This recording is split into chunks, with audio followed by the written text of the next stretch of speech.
ఇదిగో ఈ ఫోటోలో భారీ ఆకారంలో కనిపిస్తున్న వ్యక్తి పేరు నందు. ఇతంది ఇంకో ఫోటో చూడండి. ఇతడు కూడా మీరు ముందు చూసిన నందుయే.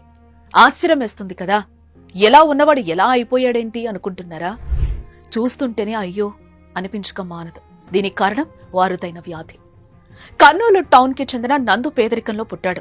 చదువు పూర్తయ్యాక కుటుంబానికి అండగా ఉండాలనే లక్ష్యంతో ఉద్యోగంలో చేరాడు. చెన్నైలో వివిధ కంపెనీలో జాబ్ చేశాడు. తన టాలెంట్ తో స్టోర్ మేనేజర్ నుంచి పలు హోదాల్లో పనిచేశాడు. ఎక్కడ పనిచేసినా మంచి పేరే సంపాదించుకున్నాడు. వచ్చిన జీతంతో కుటుంబాన్ని సంతోషంగా చూసుకుంటూ ముందుకు సాగాడు.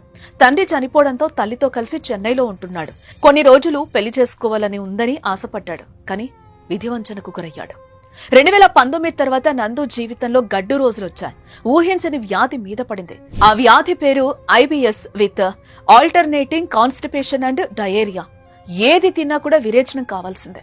ఇలా రోజుకి 12 నుంచి 15 సార్లు మోషన్ అవుతూ ఉంటుంది. గత 3 ఏళ్ల నుంచి ఈ వ్యాధి మరింత ఎక్కువ కావడంతో నందు మంచాన పడ్డాడు. పూర్తిగా గుర్తుపట్టలేనంతగా మారిపోయాడు. బక్కచిక్కిపోయాడు. పాత నందుకి ప్రస్తుతం నందుకి అస్సలు పోలిక లేకుండా పోయాడు. వ్యాధి తగ్గకపోగా రోజురోజుకి పరిస్థితి క్షీణిస్తూ వస్తోంది. 80 కేజీలు దాటి ఉండే అతడి బరువు 40 కేజీలకు తక్కువగా మారిపోయింది. సొంతంగా ఏ పని చేసుకోలేడు. సాయం లేకుండా నిల్చోలేని, తినలేని, నడవలేని పరిస్థితి. తల్లే అతన్ని చిన్న పిల్లాడిలా చూసుకుంటోంది. సర్వం ఆమెనే. బాల్యంలో ఎలా చూసుకుందో ఇప్పుడు అలానే చూసుకుంటోంది. ఎన్ని ఆసుపత్రులు తిరిగినా ఫలితం లేకుండా పోయింది. చికిత్స కోసం ఇంట్లో ఉన్నదంతా ఖర్చు చేశారు. అక్కడ ఇక్కడ అప్పులు చేసి వైద్యం చేయించారు. స్నేహితుల సాయంతో అలా ముందుకు సాగుతున్నాడు. బంధువులు పట్టించుకోవడం మానేశారు. కనీసం ఫోన్ కూడా ఎత్తడం లేదని నందు వాపోతున్నాడు. బంధువుల మాట పక్కన పెడితే సొంత చెల్లెళ్ళు కనీసం కన్నెత్తి చూడటం లేదని ఆవేదన వ్యక్తం చేస్తున్నాడు అతను. అయ్యా, నా పేరు నందు. మేము చెన్నై నుంచి ITMNCలో పనిచేస్తున్నాను అయ్యా.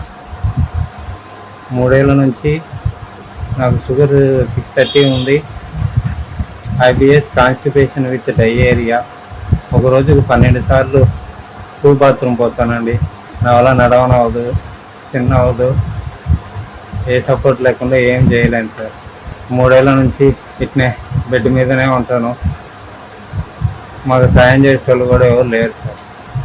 రిలేషన్స్ కూడా ఫోన్ చేస్తే ఎత్తడం లేదు. ఇప్పుడు ప్రస్తుతం అతడు బతకాలన్నా, కుటుంబం గడవాలన్నా ఆర్థిక సాయం ఎంతో అవసరం. ఇప్పటికే చాలా మంది 2 నెలలుగా సాయం అందిస్తున్నా ఏ మాత్రం సరిపోవడం లేదు. ఆపరేషన్ చేస్తేనే నందు బతికే అవకాశం ఉంది. అందుకోసం చాలా డబ్బులు అవసరం కావడంతో దాతలు దయదల్చి ఆపన హస్తం అందించాలని 2 చేతులు జోడించి ఆ మాతృమూర్తి వేడుకుంటాను. నమస్కారం అయ్యా. 3 ఏళ్ల నుంచి నా కొడుకు అన్న పడక మాత్రం ఉన్నాడు అయ్యా. 630 షుగర్ ఉన్నది. నడవలేడు, ఒక్కడే ఆడికి పోలేడు, తినలేడు. నేను పెట్టాలా? నాకంత అప్పులైనవి. సొంత లివర్ ఆడుకోవాలా. ఈ ఛానల్ ద్వారా మీరేదన్నా మాకు ఎదురు చేసి ఆడుకుంటాయ్యా. అప్పులైపోయినాం మేము. ప్రార్థించే పెదవుల కన్నా సాయం చేసే చేతులు మిన్నా అంటారు కదా. ఎదుటి వారు కష్టాల్లో ఉన్నప్పుడు, ప్రమాదంలో ఉన్నప్పుడు గొప్ప మనసుతో సాయం చేయాలి. కొంచెం మానవత్వంతో ఎవరికి తోచిన సాయం వారు నందుకు అందించాలని సుమన్ టీవీ కోరుకుంటోంది. ఆర్థిక సాయం చేయాలనుకునేవారు 9159143423 నెంబర్కి ఫోన్ పే లేదా గూగుల్ పే రూపంలో అందించవచ్చు. స్క్రీన్ పై కనిపిస్తున్న అకౌంట్ నెంబర్ కు కూడా మీకు తోచిన సాయం అందించగలరు. మీరు చేసే చిన్న సాయం కూడా ప్రాణం నిలుపుతోంది. దయచేసి ఈ ప్రాణాన్ని కాపాడండి. నాకంత అప్పులైనవి. సొంత లివర్ ఆడుకోవాలా. ఈ ఛానల్ ద్వారా మీరేదన్నా ఆడుకో.